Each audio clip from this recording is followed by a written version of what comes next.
रंगदारी रे घर चढ़ के मारब बरियारी रे छूट जी तो कैल रंगदारी रे घर चढ़ के मारब बरियारी रे तोरा बाप के न तोरा दादा के चिन्हबहु बेटा सब गोली मारबहु तैगो गिनबहु तोरा बाप के न तोरा दादा के चिन्हबहु बेटा सब गोली मारबहु तैगो गिनबहु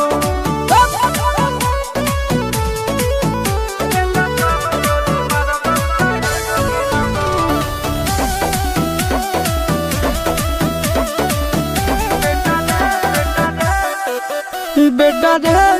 काटा से ठोक देबौ चिमनी के भाटा में झोंक देबौ देखबौ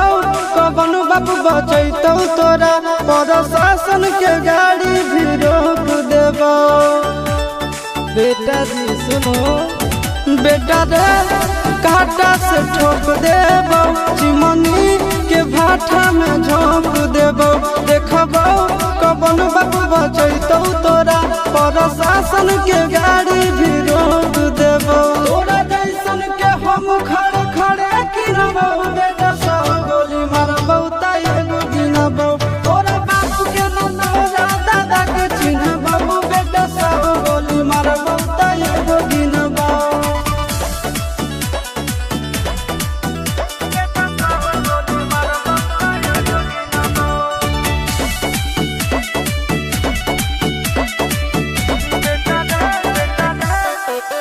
बेटा रे दौड़ा के बाजार में मारबौ गोली तोर कपार में रंगदारी जे करम भी बिहार में गड़ देबौ गंगा जी किनार में इतना मार पड़तो न बेटा बेटा रे दौड़ा के बाजार में मारबौ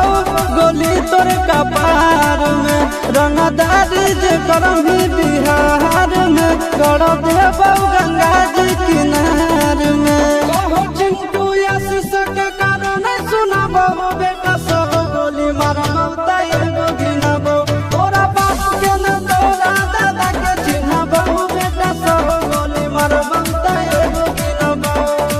मारत मारत पिछुआरा लाल कर दे बेटा।